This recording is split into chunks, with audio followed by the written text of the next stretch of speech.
Ito ang mga sagot niya sa akin. Dinig bong pinakadisod. Pero apil na ni sa serbisyo sa katauhan. Sumayaw ako. Medyo dahan-dahan ang aking pananalita ngayon sapagkat kung sundin ko ang talumpati ni Atty. Abisado kanina, baka hindi ko matatapos ang aking speech. Magandang hapon po sa lahat ng kababayan kong matagal nang napagkaitan makapiling ang pinakamamahal ng punong bayan at Pangulo, pinakamagiting na Pangulo ng mahal nating bansa, si Mayor President Rodrigo Roa Duterte. Ngayong araw na ito ay pinagdiriwang natin ang ika-81 kaarawan ni Mayor Duterte sa di kanais-nais o di kaaya-ayang sitwasyon. Ito ang pangalawang taon na siya ay nasa loob ng tiitan upang ipagdiwang ang kanyang kaarawan. Mahigit na isang taon na siyang nag-iisa. Di mapiling ang mahal niya sa buhay.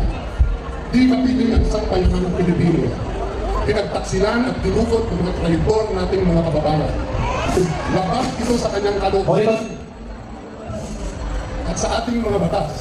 Nadalhin siya sa banyagang lugar upang litisin sa mga bintang na dapat kapwa nating Pilipino ang siya lamang ang dapat dumidingig at umatol. Crime against humanity daw. Samantalang buong-buo ang tiwala, pagmamahal at suporta ng buong sambayanang Pilipino. Alam ko ninyo, napakasakit mawalay sa lugar na inyong pinaglakihan at malapit sa inyong puso. Sa akin po, ito ang lungsod ng Davao. Nung ako po ay nasa murang edad pa lamang, ang aming pamilya ay pilit na lumipat sa ibang lugar upang ilayo ang mahal kong ama sa pagsubok sa politika. I always pleaded for my parents to allow me to stay in Davao City with my relatives. Ngunit hindi ako napagbigyan. Ano ba kaya kung ikaw ay pilit na iniwalay sa lugar na iyong pinamumuhan ng may buong tapang at malasakit bilang punong bayan, pangalawang punong bayan at representante sa higit kumulang na 30 taon at higit sa lahat 6 na taon bilang Pangulo ng bansa. Noong pagkikita namin sa loob ng kanyang piitan, tinanong ko siya kung ang pinagdaanan niyang panggigipit, pagtukot at pagtataksil ng mga Pilipinong traidor ay ang pinakamabigat niyang karanasan sa buong buhay. Ito ang mga sagot niya sa akin. Dinig bong pinakadisod ang COVID.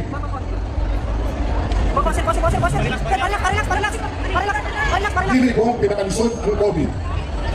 Lalay. Paligura. Hindi ba pinakalisod ang COVID? Pero apil na ni sa serbisyo sa katauhan. Wag na. Okay.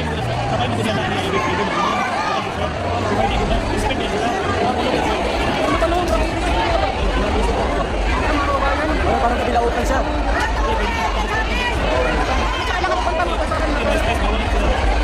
Umiiyak kasi siya eh.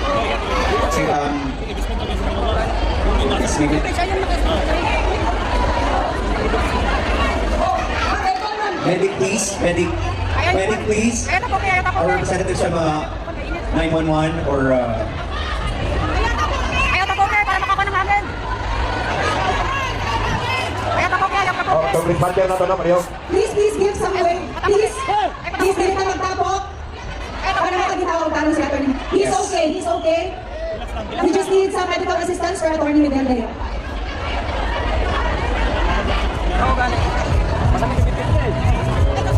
Thank you very much, ma'am. We have a volunteer. But to ensure the safety of Atty. Salvador Miguel Leo, our medic team will intervene and will bring him to the closest medical facility. yes. Atty. Salvador Miguel Leo, napakabigat po ng kanyang dinadala dahil sa nangyari kay Tatay Digo. Yes. So it is understood na talagang sometimes pag hindi natin kinakaya, talagang nagiging up yung katawan natin. But everything is fine. Thank God he is okay. Once again, pasalamatan po natin ang effort ni Atty. Miguel to come here.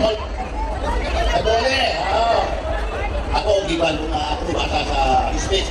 the Executive Secretary Big Bong Mediodía. Hindi natin kita. Okay, ngayong hapon sa inyong tanan, at nag-uusap kanta. Happy birthday, Digo! Happy birthday, Digo! Happy birthday! Happy birthday! Manang, salo din. Okay, si Manang. Walang sinura nun.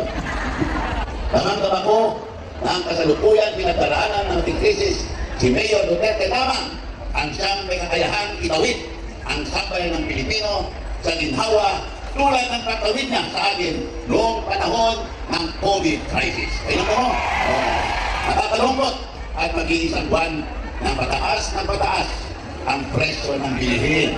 Kawalan ng langis at iba pa. Kamakailan lamang nagdeklara ng state of national emergency. Pinagmamalaki pa na pinakauna daw ito sa buong mundo. Kakakon. Siyempre naman, wala kasi talaga silang handang kakayahan maski na nung wala pang krisis at anumang mga krisis. Pagaling lamang sila kumanda at ayusin ang kanilang malalaking maleta. Ano ba kailangan maleta yan? Meron! Ayos po, matandaan ninyo, may nag-alok sa akin ng 1 billion para tumakbo sa Davao. Tapos, kung gitawat ako ito, siguro mga isa kanino maleta ang lahat ng tao. Pero, iman ko mahilig sa maleta. Ayan, nakakalungkot na tayo ay nasa ilalim. Wala. Maleta na ni. Wala man. Wala na ang maleta.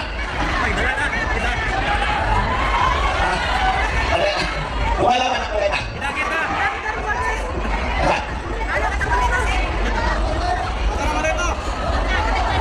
Ayan. Senador Bongo, basig na kayo maleta niya. Ako, Secretary Delo Renzana, ilang ba ang dalang maleta? Galing Manila. Ayan. Yung mga tao doon, nakakaya, mga limpit. Yung mga congressman doon, 10 maleta. Puno-puno ng pera. Ayan. Ayan. Uli ba? Nakakalungkot na tayo ay nasa ilalim ng napakababaw ng pamumuno sa panahong ito. Minsan, ako ay nabansagang best friend ng bayan. Napakalaking karangalan, pero sa tutulan, iisa lamang ang best friend ng bayan. Sa anim na taon kung pinagsisilbihan kay Mayor Duterte, hindi ko siya nakita kumatras sa serbisyo para maayos lamang ang kapakanan ng bawat Pilipino at bawat Katoliko. Siya ang tunay na best friend ng bayan. Pero alam niyo, ako ang best friend ni Digong. Kasama ko yan sa YMCA, 1964 hanggang 1970. Oo, lagi kami kumakain ng adobong iro. Ayan, hindi man natin siya kapiling sa kanyang arawan na yun. Lagi natin iparama sa kanya ang buong nating pagmamahal at sabay-sabay natin ilingin sa ating mga dasal. Buong may kapal na ibalik siya sa bayang baka nagkakalipan bayan na rin. Pinamumunuan niya ng may buong tapang at malasakit. Bayang minahal. Minahal niya ng may pa sa kanyang buhay. Kanya mahal si Tatay Digong. Ibalik si Tatay Digong. At sabay-sabay natin isitaw, Happy Birthday, Tatay Digong! Happy Birthday, Tatay Digong! Amen! Happy Birthday, Tatay Digong! Amen! Maraming salamat at salamat. Sa akong mga kaitsurang Muslim, sa akong mga silingan ng sa Davao, isapod ko ka nagawin nyo. Kaya baluman mo nga, lugay kayo ko nagtrabaho kay Tatay Digong. Si Tatay Digong, nahimot na ako ng murang amahan ako. Sobra pa sa amahan. Sa mga Muslim nating kababayan, alam niyo po kung gaano namin kayo minahal ni Tatay Digong dito. Pantay-pantay at trato niya sa inyo rito. Ako nga mismo yung utusan niya noon na pumunta sa mga mosque para sa mga nahihirap na Muslim na gusto mag-Hajj. Ganun po siya. Pagkakaw ng mga kababayan natin, mahal na mahal niya at pantay-pantay. Dahil lahat tayo, Kristiyano, Muslim, kapatid tayo lahat. Magaling dito na lang ang aking salita kasi yung iba dito, maaaring mga bisita natin na pumunta rito para ipakita ang kanilang pagmamahal kay Tatay Digong. Pero ano, ito yung sabihin ko na pinakamalungkot na birthday sa buhay ni Tatay Digong. Simpleng tao lang din si Tatay Digong. Alam niyo yan, di ba? Napakasimpleng tao. Tuwing birthday niya. Marami nang sinasabi sa akin noon, kung ayaw kong lumabag, magpakain ka lang dyan sa mga, dyan sa Smoky Mountain, o minsan doon sa Santa Ana sa mga scavengers. Makainin mo sila, yung mga cancer patients. Sabi na ayaw ko lumabas. Gusto ko, mag-isa lang ako, kasama ko ang aking mga anak o apo. Ganun po kasimple si Tatay Digong tuwing birthday. Pero, iba po ang sitwasyon ngayon. Mag-isa lang po siya. Wala siyang kausap, wala siyang kasama. Makiusap ko lang po sa inyo, ipagdasal po natin si Tatay Digong. Huwag tayong tumigil sa pagdasal sa kanyang kaligtasan, kalusugan at kalayaan. Huwag tayong tumigil. Alam niyo si Tatay Digong, ginawa lang niya yung trabaho niya para sa bayan. Hindi na dapat tatakbo ng presidente nun eh. Ininit ng tao. Ngayon, nagservisyo po siya sa atin. Ginawa niya po ang lahat para sa kinabukasan ng ating anak. Kaya, nakakalungkot lang po. Isa ito sa pinakamalungkot na birthday ni Tatay Digong na mapalayo po sa ating mga kababayan. Mga nabawin niyo, mga minamahal kong kababayan, salamat sa inyong pagmamahal kay Tatay Digong. Sana po ang inyong pagmamahal kay Tatay Digong, may pakiusap na po ako sa inyo. Mahalin niyo rin po ang kanyang buong pamilya na nagsiservisyo rin po sa ating mga kababayan. Salamat rin po sa mga kasamahan niya rito. Ito, maramihan dito, nakasama pa niya sa City Council noon, sila Councilor Dayangira, Councilor Alejandre. Yung iba, mga anak na po, Councilor Acosta, Councilor Tech, Councilor Villapuente, Councilor Bumbuyan, Councilor Mahipot. Anak na po ito, ng mga kasama niya. Support ang ating mga kasamahan po sa kabinete ni Tatay Digong. Na patuloy pong nagmamahal, nagdadasal po kay Tatay Digong. Mga cabinet secretaries niya, nandrino rin po kanina. Ayan si Attorney Jimmy Bonroc, ating future senator din po. At kasama ko po yan sa Duterte. At si Congressman Candema, chairperson ng NYC. Siya yung sa Duterte Party List. Very, nandiyan pa rin po na patuloy na nagmamahal. Ora to, kanang hangin lang ko sa inyong tanan. Hindi ka mo undang sa pagkampo, sa maayong panlawas o maayong kahitang ni Tatay Digong. Kaya naman mo, diun sa tatagpalangga ni Tatay Digong. Habang kasimple tao, sa tinod lang, kung nasakitan mo, kung nasaktan mo kayo, ba't nasaktan po ako dahil halos araw-araw kong kasama si Tatay Digong since 1998 hanggang 2022 dahil umuwi na siya rito. Ako, may trabaho po ako sa Manila. Nakabuntag yun na, pagmata niya, mahumusta, kung saan kahintang sa tao, kung saan kahintang sa syudad. Antod, kapag ngayon sa presidente, sakit kayo sa akong lughang na sobrang kasamahan ng ating tato sa iya. Ang aking mamahan ganit, walang katuwig, hindi magkita, hindi po kami nakikita ng ating tatay sa loob ng 3 taon. Si Tatay Digong, wala pang 3 araw, problema, magkita din. Nangangat na, wala, sakitan kayo po. Kung namay nasakitan kayo, kung meron akong nasaktan dito, ako po yun, talagang depressed po ako sa nangyari. Ang wish ko po ngayon sa birthday ni Tatay Digong, sana makauwi na tayo dito sa ating bayan. 81 years old na po si Tatay Digong. Tinood lang, sabi ko nga, harmless na si Tatay Digong. Dili ka ito makasakit sa ina. Mas harmful kung tunga siya sa layo, laging nasod, layo. Ang gustong ginabuhin ni Tatay Digong, muuli, dali. Mag-service ka kaya sa City Hall. Magtrabaho na lang kaya para mag-service sa inyong tanan. So, nakikiusap po ako sa inyo, wag mo tayong tumigil na ipagdasal po si Tatay Digong. Pero naman sa Secretary Midaldia, naluoy gani ko kanina. Kaya kung ba mo na pag dala sa Netherlands sa iyan, siya po yung kauban sa aeroplano. Pag-abot niya na ito, dinala sa hospital si Secretary Midaldia. Kaya atake siya, nagawag tong security ni Tatay Digong, yun niya na nawala ng namuti ng mata. Ibutangan sa pacemaker na ito. Wala ko siguro karon nga ito, pinara naman po, 74 years old na po si Secretary Midaldia. Parang pagkapunalo, Secretary Midaldia. So, salamat kayo sa inyong pagbangga. Mga nabawin nyo, mga minamahal kong kababayan. Maraming salamat po sa inyong pagmamahal kay Tatay Digong. Salamat kayo.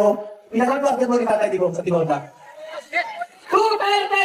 Duterte! Duterte! Duterte! Duterte! Duterte! Duterte! Kung naalam ka galing sa Tatay Digong, mali pa ito, ang inyong suporta kung pagbangga ka niya. Dagang salamat kung kayong maliit sa inyo. Once again, ladies and gentlemen, alam mo, kwentuhan ko lang kayo ng mabili. Kami ay lumaki sa hirap. Paliman-liman kami ng bahay. Nagre-renta kami. Buong kabataan ko.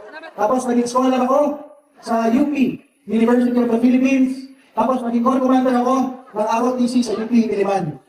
After noon, na-appoint ako ni Pangulong Rodrigo Duterte bilang chairman ng National Youth Commission dahil gusto niya ang mga kabataang Pilipino ay maging disiplinado at merong pagmamahal sa bansa. Hindi ako anak ng politiko, wala akong masyadong kakilala, sumuporta lamang ako dun sa tumatakbong presidente galing Davao dahil alam ko na sa puso niya ang tunay na pagbabago ng bansang ito. At noong mga panahon yun, sinasabi ko kay Secretary Bongo, Sir, nandito po ako lagi para sa inyo. Sinasabi ko kay Pangulong Duterte, Sir, nandito po ako lagi para sa inyo. Sinasabi ko kay Mayor Sara Duterte, Ma'am, nandito po ako sa inyo. Kahit anong mangyari, nandito po ako. Maglilingkod sa taong bayan para sa inyo. Hindi ko inaasahan na after ng ilang taon, pagdating sa Kongreso, at isinalag si Pangulong Duterte sa kwartong ng Kongreso, lahat ng kongresista na naka-Duterte fees, nung kahit sa isang araw, na buong araw, pinapahirapan si Pangulong Rodrigo Duterte na 14 na oras sa Kongreso. Isipin ninyo, walang nagtanggol, isa lang nagtanggol, Duterte Youth Party List, kay Pangulong Rodrigo Duterte. Kaya kong sabihin sa inyo, aming mga kababayan, na ang inyong Duterte Youth Party List, hanggang dulo ay naging boses at tinatawan ninyo sa pagtatanggol kay Pangulong Rodrigo Duterte dahil sa araw na pinapahirapan sa Kongreso, wala man lang kahit isang kongresista na nagtanggol kundi ang inyong Duterte Youth Party List. At after kung naging 4 na oras na yun, hating gabi, lumapit si Pangulong Duterte na katungkol. Sinabi, Ronald, thank you for your loyalty. Alam nyo, maiyak-iyak ako, makita ang Pangulo ng Pilipinas lumapit sa'yo na lahat ng kongresista natin dumidikit sa'yo nung araw na isinalang ka sa Kongreso. Wala man lang nagtanggol kahit isa. At masabi ko sa inyo, nung nandun si Vice President Sara Duterte, natulog sa Kongreso dahil dinitain ang kanyang Chief of Staff, Laika Lopez. Kami lang rin, Duterte Youth Party List, kahit sa isang sumaklolo kay Vice President Sara Duterte sa Senado. At pagkatapos nun, sumama tayo kay Secretary Bongo, kay Senator Bongo, kay Vice President Sara Duterte, at kay Pangulong Duterte sa Hong Kong, kasama ng mga OFWs. Pag-uwi namin, magkasunod na flight, dinakip na si Pangulong Rodrigo Duterte, at masabi ko sa inyo, doon sa gate of Philomon Air Base, hindi isa lang ang senador na nakahawak sa gate. Senador Bongo, mga po natin. At mula sa Kongreso, ang nag-iisang kongresista na kasama ni Senador Bongo, nag-aantay kay Pangulong Rodrigo Duterte sa gate ng Philomon, Duterte Youth Party List ninyo. Kaya masabi ko sa inyo, kung maraming nagsasabi kay Pangulong Duterte na hindi namin kayo iiwan, tayo sa Duterte Youth Party List ay binoto ninyo bilang boses at pinatawan ninyo, hindi natin iniwan si Pangulong Rodrigo Duterte hanggang huling araw ng isang taon na dinala siya sa ibang bansa. At masabi ko sa inyo, nanalo ang inyong Duterte Youth Party List. Pinakamalaking boto sa lahat ng OFW communities, buong mundo. Kahit ito mga pulis at sundalo, ang pinakamalaking boto, Duterte Youth Party List. Pero kahit tayo nanalo, hindi tayo nakaupo. Pero walang problema yan. Ang ating loyalty sa inyo, sa taong bayan, sa Pangulong Rodrigo Duterte at sa pamilya Duterte na nagtataguyod ng bansang ito ay laging naririto at isang malaking karangalan para sa ating lahat. Mabuhay ang Pangulong Rodrigo Duterte. Happy birthday, Tatay Digong. Thank you very much. Maraming salamat once again. Kapatid, dagang salamat sa inyong pagsuporta sa pamilya Duterte. Ang mga solo ng pamilya, naiso ko, naharap ako kaya natay magsita sa Manila. Si Manila din kami, kapatid, tulungan lang ang nabilin, pina si Sarah, magagawa mo rin. Sa tuwi ka lang mo, napasabitan, pero sa akin kasi kung sa akin na makaulit man siya. Natulungan ko nga, pagpulit niya, siya magsugod sa pagsangkong na rin ng administrasyon. Para niya si Vice President, yan anak, para diburon ang Pilipinas sa mga tao. So, ano naman ito? Base sa history natin, ano nangyari sa kanyang tatay, na noon ay nakulong din si Ninoy Aquino, alam naman natin ang resulta. Naging presidente yung asawa, pati anak. So, ganoon din ang mangyayari sa itong bongbong na ito. Mas masakit ang mangyari sa kanya. Kasi ma-excel siya dito sa Pilipinas, hindi na siya makabalik. Doon na rin siya mamatay. Ibang bata. Laban na tayo, huwag tayo mawala ng kapara. At sigurado ko, makakawin yung kapatid namin. Salamat. Sabay tayo. Happy birthday, Tatay Digong. 2, 1. Happy birthday to you. Happy birthday to you. Happy birthday, happy birthday. Happy birthday to you. One more time, mas mabilis. Happy birthday to you. Happy birthday to you. Happy birthday, happy birthday. Happy birthday to you. Mas malakas! Happy birthday to you. Happy birthday to you. Happy birthday, happy birthday. Happy birthday to